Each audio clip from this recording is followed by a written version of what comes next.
Bianca's POV. Buo na ang desisyon ko at hindi na magbabago. Pagkatapos ng lahat ng nalaman ko ay hindi para lalo ko pang pasakitan ng loob ko. Maliwanag kong narinig sa magkabila kong tenga ang lahat. Sinampal na ako ng katotohanan, kaya antang ako na lang para ipagpilitan pa ang sarili ko sa taong hindi naman pala ko minahal simula sa simula. Wala akong ibang taong matatakbuhan kung hindi si Warren lamang. Mabuting tao ang pagkakilala ko sa kanya at siya lang ang tamang tao na makakaintindi sa akin. Hindi naman ako nagkamali ng nilapitan dahil maluwag niya akong tinanggap sa bahay niya at dinamayan sa aking problema. Sinabi ko sa kanya ang lahat ng nasa saloobin ko at umiyak sa tindi ng pinagdadaanan ko. Nakinig siya at patuloy niya akong pinakikinggan. I asked him na tulungan akong umalis ng bansa dahil gusto kong lumayot makalimot. Gusto kong buuin muli ang sarili ko dahil dinurog masyado ni Connor. Hindi ko alam kung paano magsisimula pero ang alam ko lang ay mas makakahinga ako na maluwag kung malayo na ako sa kanya. Sa laro ng pag-ibig, sa simula pa lang ay ako na yung talo. Alam ko ng talo pero sumugal pa rin ako at inubusan kung ano meron ako. Tinaya kong lahat sa ngalan ng pag-ibig pero totoo nga pala yung mga sinasabi ng iba, walang nananalo sa sugal. Padadamahin ka lang sa simula hanggang sa malulung ka.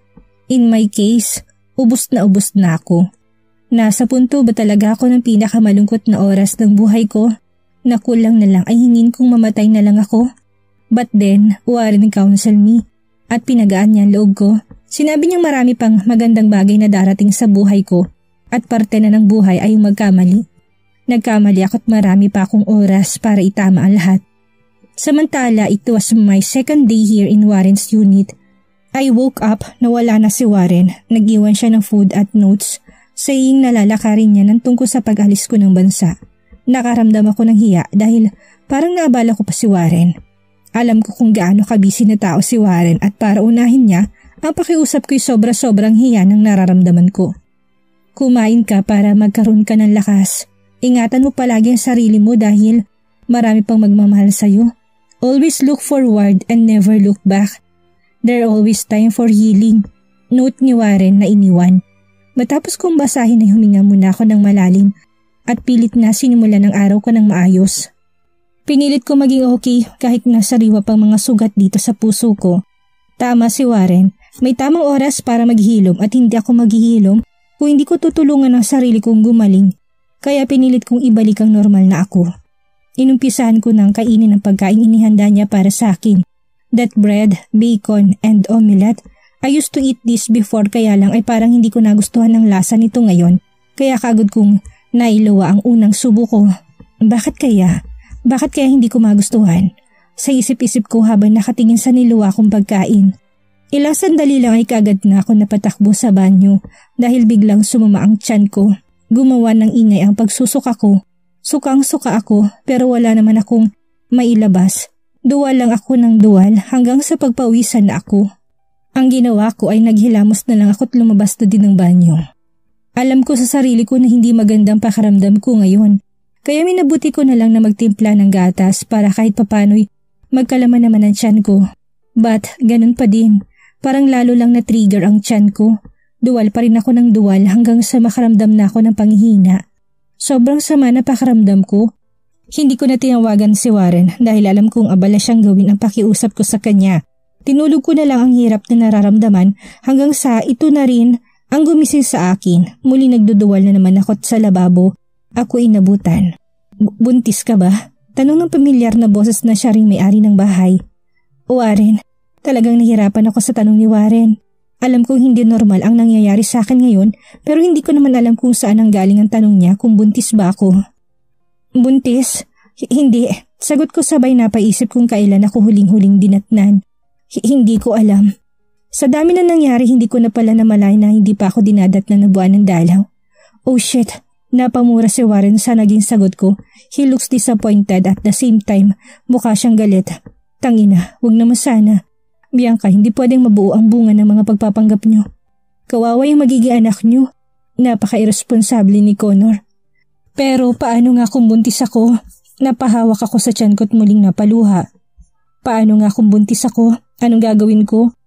Kailangan muna nating makasigurado, Bianca. A pregnancy test. Yes, we need to buy a pregnancy test to make sure. Napatulala na lang ako habang pinagmamasdan si Warren na pagmasdan kung gaano ito nagmamadali para lumabas. Lalong bumigat ang damdamin ko. Paano nga kaya kung may nabuo? Hindi ko itatanggi na mahal ko pa rin ang lalaking maaaring nakabuntis sa akin. Until now, kahit na sobrang sakit ng nalaman ko hindi man lang nawala ang pagmamahal ko sa kanya. Maaaring masama ang loob ko pero nanatili pa rin siya sa puso ko. Yun nga lang, hindi na para ipaglaban ko pa ang pag-ibig ko sa kanya. Within 10 minutes, bumalik na si Warren at dala na niyang nasabing pregnancy test. Before we start, gusto ko sabihin sa'yo na kung ano naman ang magiging resulta nito. Hindi to magiging rason para magbagong isip mo para umalis ka ng bansa. Don't worry, Bianca. Tutulungan kita. Seryosong sabi ni Warren sabay abot ng PT. Tinanggap ko yun at pumasok sa banyo. Bago ko ito patakan ng ihi ay naisip kong mabuti ang sinasabi ni Warren. He is right. Ano man ang magiging resulta nito, hindi dapat magbago ang desisyon kong lumayo na kay Connor. Nanginginig pang mga kamay ko habang pinapatakan ng ihi ang pregnancy test at hinihiling na sana ay isang linya lamang ang lumabas. Hindi sa ayoko magkaanak. Ayoko pang magkaanak dahil magiging kawawa lang ang bata at lalaki ng walang ama dahil kahit kailan ay hindi na kami magbabalikan ni Connor. Oh Lord, bakit? Napatanong ako sa Diyos kung bakit 2 linya ang lumabas. Oo, at sarap na sarap kami ni Connor tuwing may mangyayari sa kama, pero bakit kailangang may mabuo? Buntis ako at nabuo ito hindi dahil sa mahal namin ng ama niya ang isa't isa. Nabuo siya sa pagmamahala na puno ng kasinungalingan. Napahagulol ako at hindi malaman ang gagawin. Katok ng katok si Warren mula sa labas ng pinto ng banyo. Marahil ay nagtataka kung bakit ang tagal kong lumabas ng banyo. What? Oh no, nagdadalang tao ka nga, Bianca. Gaya ko hindi mo makikitaan si Warren ng kasiyahan sa magandang regalo ng Panginoon sa akin. Gago talaga yung si Connor. Biruin mo kung hindi namatay si Dorothy, sabay pa kayong buntis. Warren, huwag mo iparinig kay baby kung sinong tatay niya. Wala namang problema kung buntis ako. Siguro, uwi ito ni Lord para bigyan ako ng makakasama sa buhay. Warren, tuloy pa rin ang pag-alis ko ng bansa. Mahal ko si Connor pero mas mahal ko sarili ko at magiging anak namin. Buo ng desisyon ko at aalis ako para na rin sa kapayapaan ng loob ko. Kinabukasan, alas 8 pa lang na umagay nasa airport ng dalawa. Warren paid all the expenses for Bianca. Sa Singapore ang bansang napili ni Bianca ang puntahan para magsimula. Warren book a flight for 2 dahil gusto niyang masigurado na safe niyang maihahatid si Bianca sa Singapore at para na rin malaman niya kung saan ito manunuluyan. Kaunting oras na lang hinihintay nila at mag-boarding na. Congrats, Bianca. Tama ang landas na tinatahak mo. Salamat sa'yo. Tatanawin kong malaking utang na loob ito sa'yo. Babawi ako sa'yo, pangako. Hindi na kailangan, Bianca. Ayos na sa akin na maging pangalawang magulang ni baby. Sagot ni Warren sabay hima sa tiyan ni Bianca. Ano ka mo? Paglilinaw ni Bianca. Maging ninong, bakit ayaw mo? Pagliliwanag ni Warren, natatawa siya sa naging itsura ni Bianca. Mali ang nag-iintindi nito pero hindi ni kinalungkot ni Warren. Soon, pwedeng maging pangalawang ama nga ako ni baby. Sa isip-isip niya habang nangingiti. Samantala, dahil nakarating kay Connor ang balitang papaalis ng bansa ang dalawa, ay dali-dali na nagtungo si Connor sa airport para pigilan ng dalawa. Kung totoo ang hinala niya na si Bianca ang kasama ni Warren, he immediately ran and find the two. Tama ang hinala niya, si Bianca nga. Before it's too late, Connor act fast. Dali-dali niyang nilapitan ang dalawa at hinila si Bianca palayo kay Warren. The two were very shocked. Minuto lang kasang hinihintay nila at papaalis na sana kaso natuntun sila ni Connor. Talagang sinusubukan mo ko, Warren. Hindi ka talaga titigil hanggat hindi ka napapatay. Sa hindi na mabilang sa daliring beses ay muling nagsuntukan ang dating magkaibigan dahil kay Bianca. For Connor, inaagaw sa kanyang pilit ni Warren si Bianca, but for Warren, hindi na siya makakapayag na muling makukuha ni Connor si Bianca sa kanya. Mula noon hanggang sa malaman ni Warren na nagdadalang tao si Bianca ay hindi man na nagbagong pagtingin niya kay Bianca. He's willing to accept the child and become a father. Walang gustong magpatalo sa dalawa at mas lalong masidhi ang naging galit nila sa pagkakataong ito kaya halos magpatayan ang dalawa. Mga ayaw magpaawat. Tumigil na kayo! Tigilan niyo na yan! Connor, umalis ka na! Sigaw ni Bianca. Nakikita niya na pupuruhan na si Warren at hindi ito deserve ng taong ang tanging hangad ay tumulong lang. Another red flag. Hindi ako papayag, Bianca. Sa akin ka lang. Hanggat mamatay ako, sa akin ka lang. Hindi na bumibenta kay Bianca ang ganitong salitaan ni Connor. Para sa kanya, nasasabi lang ito ni Connor dahil physically attracted lang to sa kanya at hindi nito alam kung anong tunay na nararamdaman para kay Bianca. Umay na si Bianca sa mga matatamis na salita ni Connor kaya hindi na niya ito pinapaniwalaan. Both CEO are fighting for Bianca's love. The handsome and rich men are killing each other for their love. Aray! Tumigil na kayo! Aray! Natigil lang ang dalawa nang marinig nilang dumadaing na si Bianca. When they look at her, namimilipit ito sa sakit. At may dugong umaagos mula sa hita nito. Ang kulay puting dress nito'y naging kulay pula na, ang laylayan dahil sa dugo. Naalarma si Warren at kaagad na nilapitan si Bianca. At binuhat. Natakot si Warren dahil hindi normal ang pagdurugo para sa isang buntis. Tinakbo niya si Bianca palabas at tumawag ng tulong. Samantalang si Connor ay natulala lang sa mga nangyayari. Yes, natakot siya. At sobrang nag-alala, hindi niya malaman kung bakit dinugo si Bianca until he heard. Kawawa naman yung girl, buntis siguro kaya dinugo. Oo, for sure, na-stress yun kaya dinugo. Ang tanong, sino kaya sa kanila yung tatay? Dito lang na-realize ni Connor na maaring buntis nga si Bianca at siya ang ama. The big question for him is bakit pa pilit kang lumalayo sa akin? Anong nagawa ko? Maraming katanungan sa isip ni Connor ngunit hindi mabigyan ng kasagutan. Suddenly he woke up nang wala na si Bianca. Hindi niya alam kung bakit biglang nagbago ito samantalang alam nila sa mga kapwa-sarili nila kung gaano nila kamahal ang isa't isa. Connor hurried to the hospital to check what was going on. Pagkarating niya doon ay nadatnan niya si Warren na hindi mapakali at balik-balik sa paglalakad. Muling uminit ang ulo ni Connor at binalak na sitahin si Warren kaya nga lang ibiglang lumabas ang isang doktor mula sa ER at nagtanong. Sino po yung asawa ng pasyente? Matalim na nagtinginan muna si Connor at Warren sabay sinagot ang tanong ng doktor. Ako po. Uulitin ko po yung tanong ko. Ano po? Sino po sa inyo yung asawa ng pasyente? Seryoso po ko magtanong kaya sumagot po kayo ng maayos sana. Seryoso na ang tanong ng doktora. Sa dalawang lalaki na akala mo'y isip batang nagtatalo sa harapan niya, parang hindi naturingan ng mga respetadong tao, parang mga hindi profesional, parang mga walang pinag-aralan. Ganyan namang inaarte ng dalawang CEO sa harap ng doktor, parehong pabibo.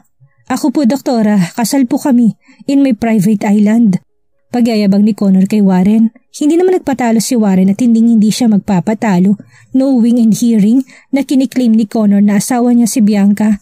Kahit na alam niyang peke lang ang kasal ng dalawa. Hindi po totoo yan, doktora.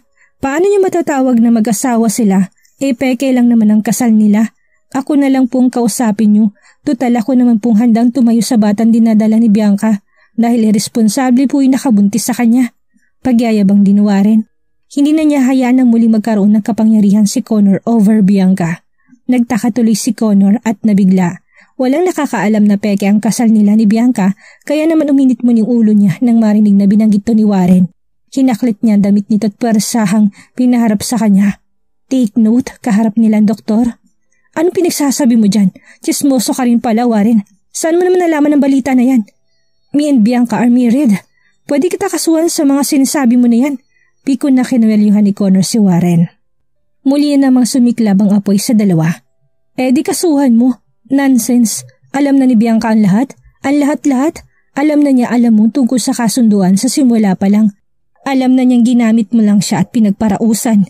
Alam niya na rin ang pagloloko mo habang nakatira si Dorothy sa mansyon at alam niya na rin na ikaw ang ama ng pinagbubuntis ni Dorothy. Alam na ni Bianca ang lahat? Sa bibig mo mismo yan narinig na ginamit mo lang siya at kahit kailan hindi mo siya minahal.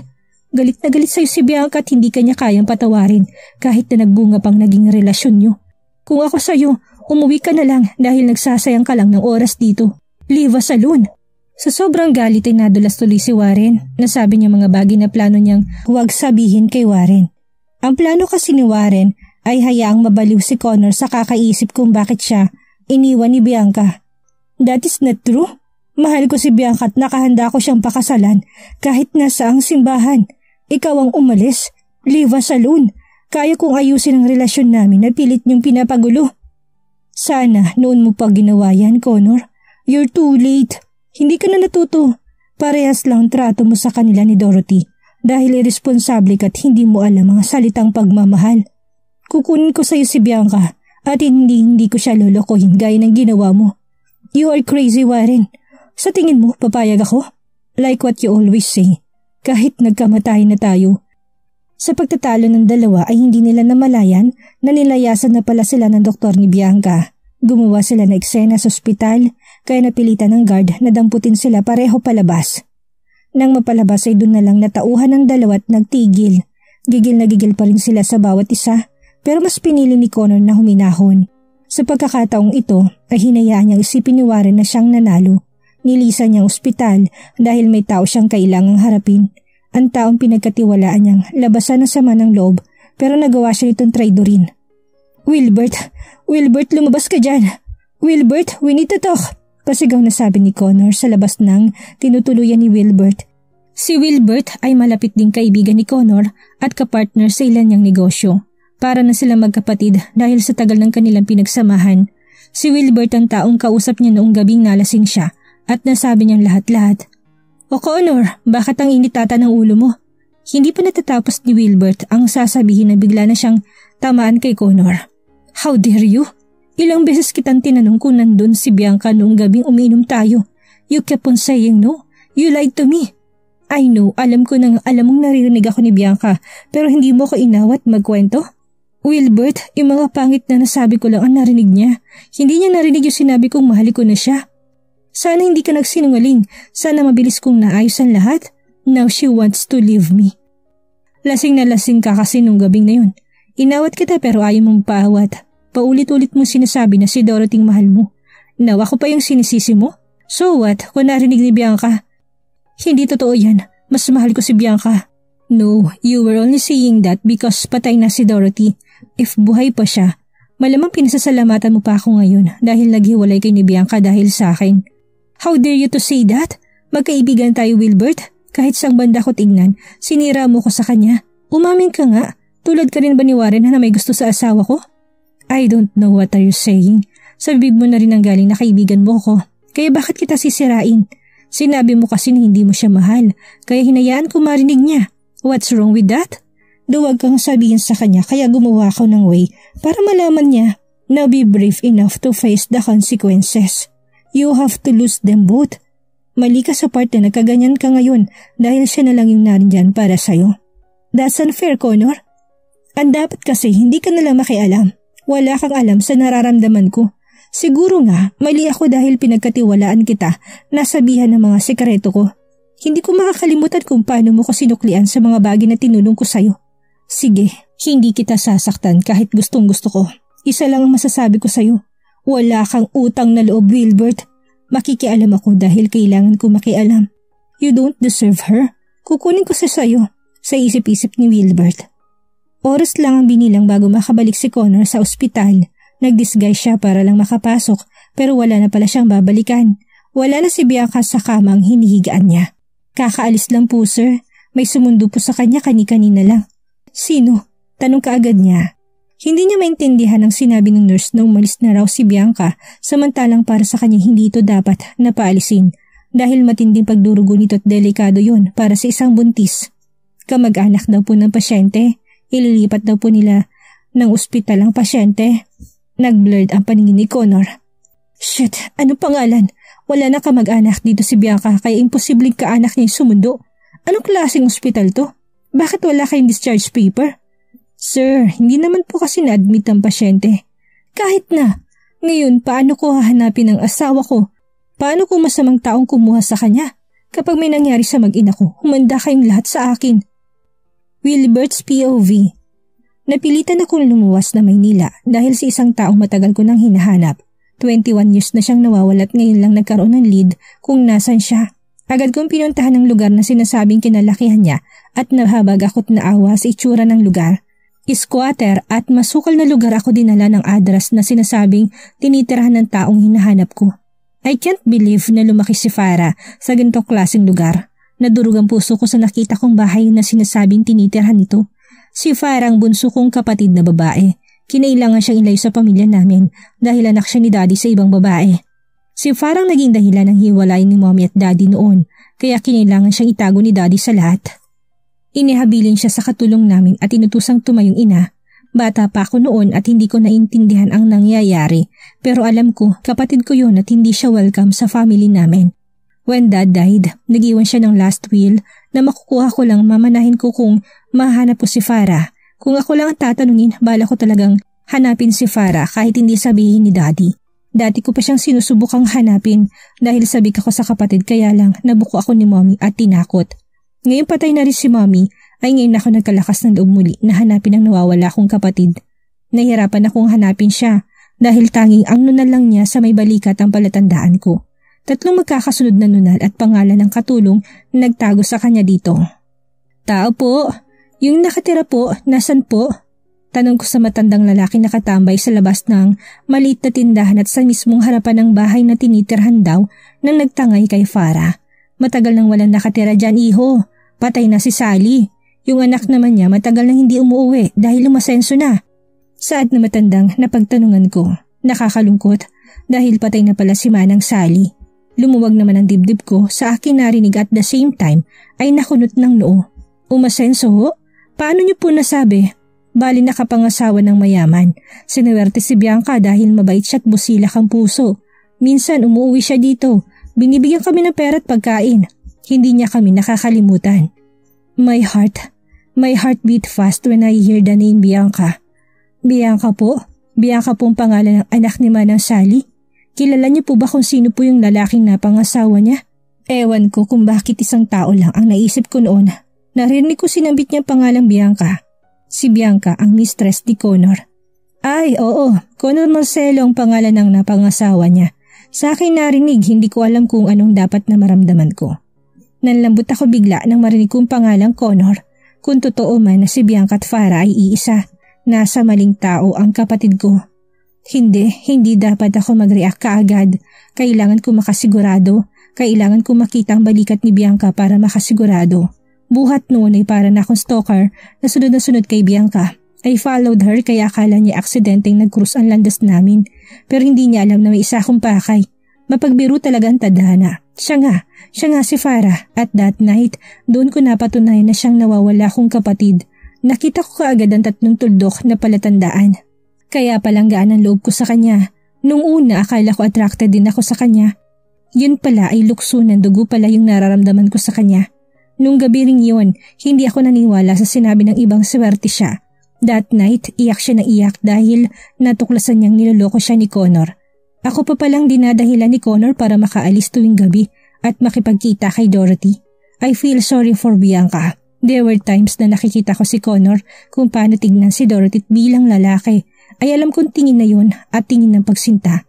Ilang beses ko rin pinlanong kausapin si Connor kaso nasabay pang pagkamatay ni Dorothy.